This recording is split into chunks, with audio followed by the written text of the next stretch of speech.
So thank you all. I hope that was interesting, and I hope that highlights, as you heard what people were saying, like there's a lot of different things going on, but they're all sort of similar. They're all data oriented, obviously.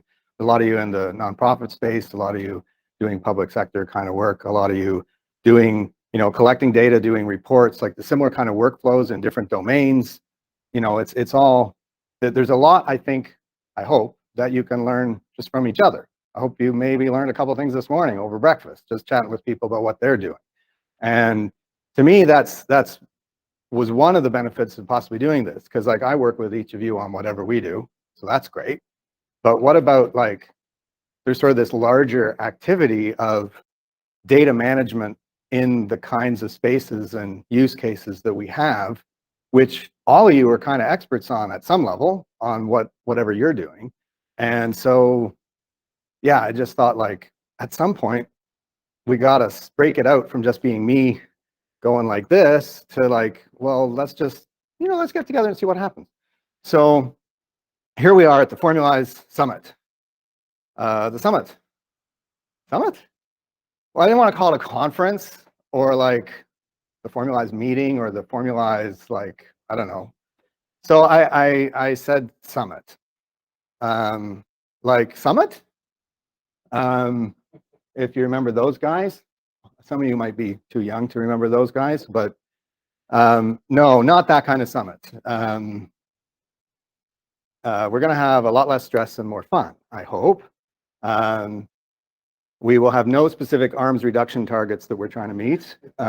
We will have a lot of open-ended discussions, I hope.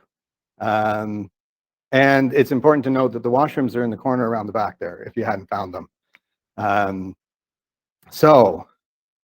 Discussions. Discussions of what? Well, we've already alluded to maybe a bit of what we're going to discuss. Discussions of Formulize, of course. I don't understand. Who does understand? Who can tell me what Formulize is? I can hardly tell you what Formulize is, really.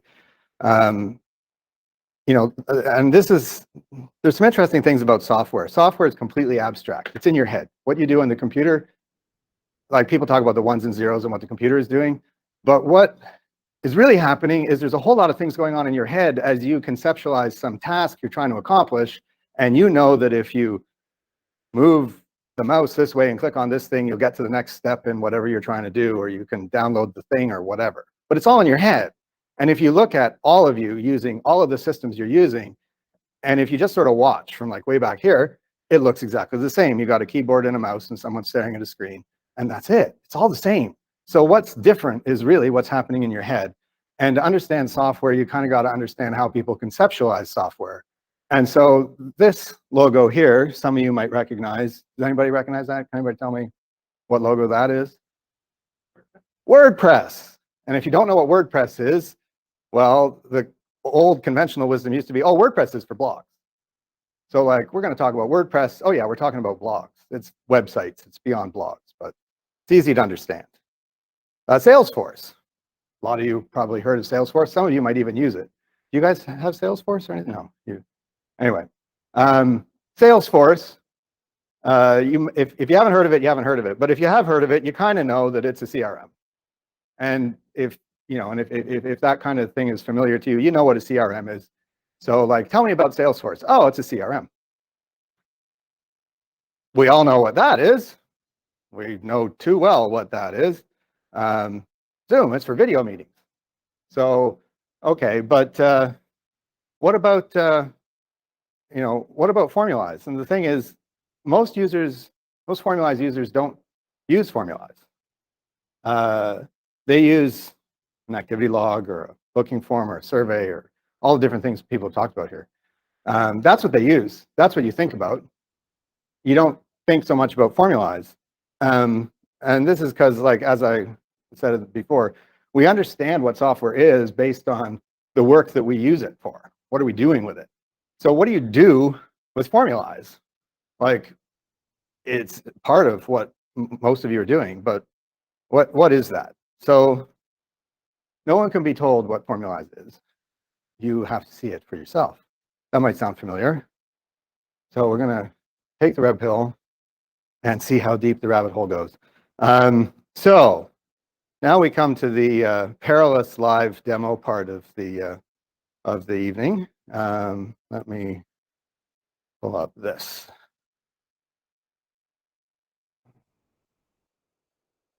New tab. There we go. So see how this goes. I'm at Formulize.net. You can all go here on your phone. This is live. This is at the Formulize.net website. I do intend, although it's not all set up yet, I do intend Formulize.net to be a hosted Formulize place, because one of the big barriers is, oh, Formulize is free and open source, so all you need to do is download it and set up a server and configure the database on the server and then install the Formulize software on the server, and then you're all set. It's easy, right? That used to be how you did things a long time ago, but now everything's in the cloud. And at Formulize.net shortly, you'll just be able to go and type in, like this is summit.formulize.net. You'll just be able to say whatever you want, click the button, and you'll have a Formulize installation. Freeforms by Freeform. It only took us 22 years. Jason and I talked about doing something like this, like literally 20 years ago. Anyway. So this is one of the other things about explaining, well, what is Formulize? So this is a new Formulize install that I just set up. Change, yeah. Thanks, Google. Okay, done. So like WordPress is for blogs. You install WordPress, you get a blog. You install Formulize, what do you got? Nothing. Oh. So no wonder it's hard to understand, because like it didn't anything. Like it's, you know, so yeah.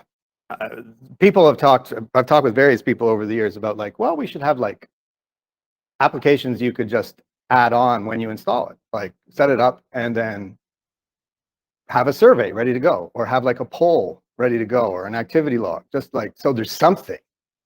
But right now there's nothing. So what is Formulize? Now some of you are more familiar with this than others, perhaps. Oh, I think we may get some goofiness because the IP on the Wi-Fi changes sometimes, and that will kill the session, and we may have to log in again. There we go. So Formulize has no forms right now. Like I said, nothing. But for those of you who haven't, I wanted to go through just a little bit. For those of you who haven't actually, you know, not familiar with it, and some of you aren't familiar with this anyway, even though you use Formulize a lot, because I do this part, you don't. But just so that everyone is sort of got on the same basic starting point. What kind of form should we make? Let's do this one.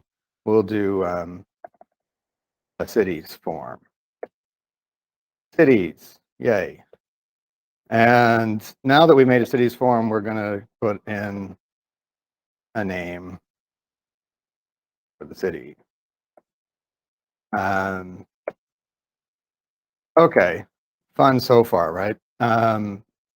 Let's take a look at what that does. Here's our cities form. Now we have an interface, we can start doing things. We could start adding entries or whatever. But a couple other things I'll just point out. So just the basic conceptual things, so people know what we're dealing with.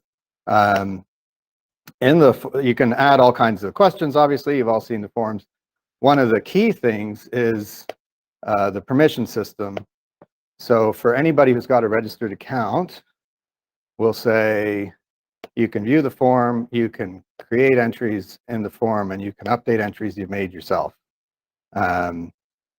There we go. So now who's registered though? Surprise, you're all registered. You all have accounts. If you pull this up on your phone or your laptop or whatever, and you go to summit.formulize.net, you can log in with your first name, and the password is 12345. And then you can fill that in. and we can get some cities into the database. Oh, well, that leaves a bit of a watermark, doesn't it? Let's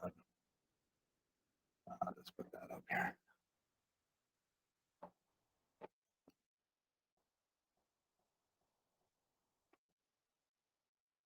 That's the password. And yeah, it should be for most of you. First name, all lowercase. You're David and you're Dave. That was, oh, and you don't have one because his name's Paul, and I wasn't sure if you'd be here. But yeah, so if you do that, and I can open up a window just to follow, so people follow along. You know, you'll get something like this, and if I log in with Robert, he's not here, then oh, the menu. See, live demos, there's always something. And the IP address. Let's fix the menu for you.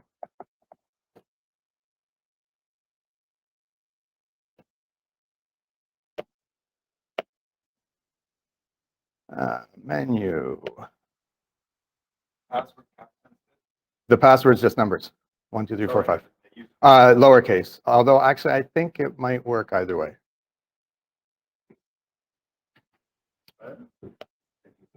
There we go. Cities. And then we got cities. Some of you might have entered some, but I can't see them because my only available view is entries by me.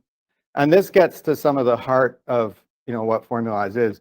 And if I just add in, oh, that IP thing is going to drive me crazy.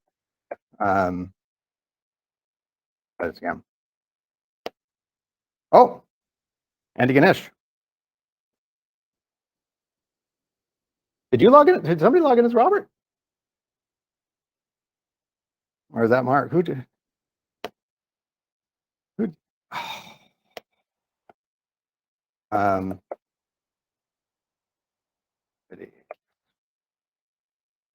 Oh, because I'm logged. Yeah, I'm logged in as the admin. Okay, so there's a bunch. Anyway, enough of that. Because I'm logging in as the admin, not as Robert. Right. That's why that came up. But you guys and your lists should, I really hope, only be seeing what you put in, not what everybody else put in. And that's one of the key ideas behind the software, really. If you want to begin to know what Formulize is, it's not just about making forms. There's lots of ways on the internet you can make forms. There's a zillion apps and things for making forms, and there's SurveyMonkey, and there's all kinds of stuff. But Formulize lets you do things like this, like we just did here. So you can start to manage how people interact with the forms and what they can do. And so we've said, you know, people can only deal with their own stuff. And there's other permissions here, like view entries by people in all groups, or view entries by other people in only these groups, and you can pick which ones you want. Some of you have systems with a lot of groups, especially FutureWorks, who has like hundreds of groups. And so, because they have like organizations across Canada using their system, but each organization can only see that organization's stuff. So for each of the 100+ organizations, there's a series of groups, because there's the managers of that organization, and there's the regular staff, and there's the learners in that organization who are taking the courses at that place. So there's multiple groups per organization, and there's like 100 organizations. So their groups are huge. But just using the permission system, you know, we can make a form in a simple way, but we can also then slice and dice who can interact with it for what reasons, and fiddle with what data. That's kind of the point of it, is you don't program your database.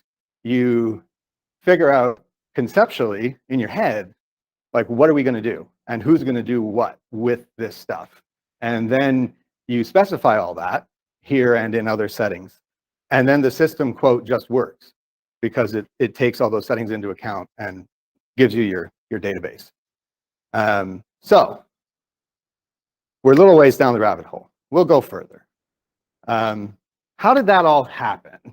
I'll tell you a bit of the story of like the non-technical sides of it, like why did this thing exist? Like, who thought of doing this? Like, where did that come from? And in the beginning, as Mark was talking about Actua, in the beginning was Actua. Before Jason and I worked at Freeform, Jason worked at Actua. And funny story, I was thinking about this leading up to today and how I would explain, some of these things. What was the name of my predecessor at Actua? Jeff? Jeff, who was like 23 or something. And there was a bunch of summer students at Actua building a bunch of things. And because you got a grant. Actua got this big grant. It was they got some grant money, like $250,000 or something, right? Like it was a big grant. It was a government grant. It was the late 90s. So if you put in a proposal that contained the word internet, they gave you lots of money. So there were these high school students working at Actua, and Jeff was overseeing them. And we would not be standing here today, I am certain, if a law firm working in the same building as the Actua office had not had a social event, invited everybody in the building. The Actua people went, the high school students got a little drunk. And this was bad news. And to make a long story short, Jeff left Actua and Jason needed somebody to come work there and continue, moving things ahead with these things they were trying to build with all this grant money. And I knew Jason from before. We went to Carleton University together. So I joined Actua. And then we started to do some interesting things. But if they hadn't had that event and those kids hadn't had that unfortunate experience, who knows? I probably would have stayed. I was working at Cognos at the time in Ottawa. Now it's part of IBM. I might have stayed there for a while doing who knows what. It'd be totally different. But I went to Actua and some interesting things happened. They wanted to build tools that would outlast the grant. This will be a very familiar story to people in the nonprofit sector. You get a bunch of money. You now have an opportunity to do a bunch of things. You do not know when you're going to get any more money. And it's really hard to fund infrastructure development out of your general operating costs, because who wants to, support that? So when the grant money comes in, the idea was, let's build stuff that will work like way past when we're done this. Let's build something that will do things that we haven't thought of yet.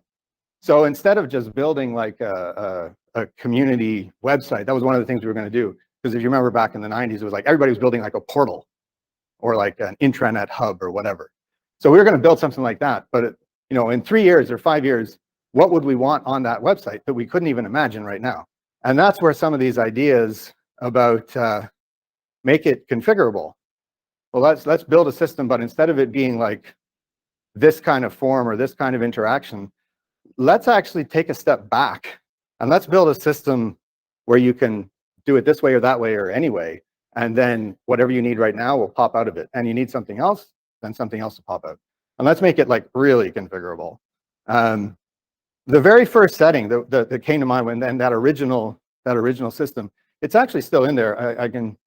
I can show you. It's not used that much, but the very first insight was this one here. How many entries are allowed in this form?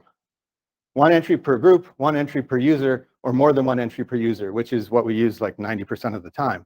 But when we were first working on building this, what we were thinking is, well, we have this website and people are going to need to fill in a bunch of stuff. And like, say it's an application form. Well, you only fill in one application. Like you're a user, you're applying for a grant or whatever. So you fill in that form and you're done. So when you go to that page in the website, you want the form. You don't want like a list of all the applications or something. You don't even have access or permission to see all the applications. So the application form would be configured 1 entry per user. But then you got other things that are like, say, an activity log, and you do lots and lots of activities. So that form is more than 1 entry per user. And that was like one of the first insights we had, was like, well, there's just these different ways you interact with like that workflow, that thing in your head. When you're sitting there using the computer, it's different depending on what kind of activity you're doing. So the software needs to be able to respond to that difference. And yeah, and then layer on more and more configurations. Certainly one of the hardest design challenges in Formulize is adding in options without it just being a million switches. We've been more or less successful in different ways, in different parts on that. One of the other things was make it open source. What is open source anyway? There's another one. We're going to discuss open source. Who understands that? Open source means it's free. Yeah, sort of. It's free, but you know, it's like, great. Here you go. I'll give you all the source code. You good? You don't need me for anything else, right?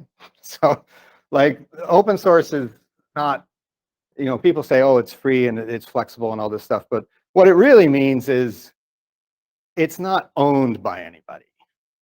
And I think that's the critical thing. Certainly from Formulize's perspective, that's what's important. We wanted open source so that improvements we did for one client can be integrated with improvements for other clients. Because like if I was working for Mark and we're making the cert that Mark uses, and if I made him a kick-ass website just for the cert, not configurable, not whatever, even if you or you needed that exact same thing, well, that's Mark's website. You can't have it. And we got to build you one. You want a cert. Okay, I'll come build you a cert. And I'll do it even better than I did for Mark, because now I know all the things that I screwed up on his. So yours will be fantastic. And now we got 2 certs. And I spent a lot of time building 2 websites. And that's a waste of time, especially when you're low budget nonprofit organizations. We want to take all the opportunity to do any development of any kind whatsoever and put it back into the whole. Like, we want to take the things that we've done and then share them out to the other systems, so that when we improve Mark's cert, yours gets better too. And when we do something for Mark, the other Mark with a K, we got Mark with a C and Mark with a K. When we do something for Mark with a K, then that can feed back into what you guys do. Think of the collective. We absorb all of the bits from everybody, and it just gets better and better. That's the idea. Clients. We want to take all the things from the clients and assimilate them. Focus was on the clients. At Freeform Solutions, when we got to this point, whether it was open source or not, that was the early days of Freeform Solutions. We spent so long talking about how are we going to explain to clients that it's open source. Well, what if they don't like that? What if we need to explain this or that? Or what about the GPL? Or what about, like, on and on and on? You know how many clients cared that it was open source? None of them. We never got asked by anybody ever about licensing or like anything about that. They just cared that it was free. We weren't charging them a license fee. We weren't charging them per user because it's open source. And that's all that mattered. But the focus was on clients because we were building a business. The clients are the ones who are paying for our time. They weren't paying for Formulize. That's one of the other things in this story, and why I wanted to sort of expose all of this today and get Formulize users together, is because Formulize was a tool that Freeform used to help our clients. But what we did for the clients was all the things we did for the clients. And some of the clients knew more about the open source thing. We tried to explain about what we called the development commons, because everybody's like pooling resources.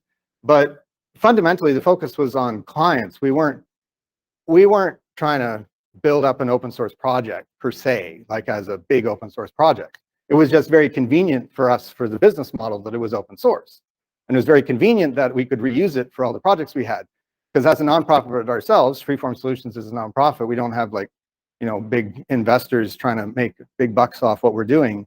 So the idea was we need to leverage all our time and money too. So it was a way of like leveraging upon leveraging. And funny story about the clients paying for the time though. Not here today, but one of the original critical organizations in the history of Freeform Solutions, and certainly Formulize, is Let's Talk Science. Actua was there at the beginning when we worked at Actua. Then we started Freeform Solutions. Let's Talk Science is, if you don't know, they're based out of London, but they're a national organization and they do science education in schools. One of their big things is they send grad students into elementary schools and high schools, and they basically do science experiments and activities and seminars so the teachers can, get some science curriculum into the kids, and they get real scientists doing this. So they needed an activity log. They did all these activities at all these schools all across the country. They really needed an activity log. This was the very beginning of Freeform Solutions. We had just done all the stuff for Actua, and we were like, we know how to do forms and save data and do reports and all that kind of stuff. So Let's Talk Science was really important. Funny story is they had a big grant from Pfizer to do this. Again, it's like all the big money. We had the big government grant at Actua. Let's Talk Science had, it was several $100,000 they got from Pfizer as funding to make this happen, without which, again, we wouldn't be here. And this was like 2004. And if you think back, why was Pfizer flush with cash in 2004? Viagra. Formulize is powered by Viagra. That's what started it all. True story. Would not be here without it.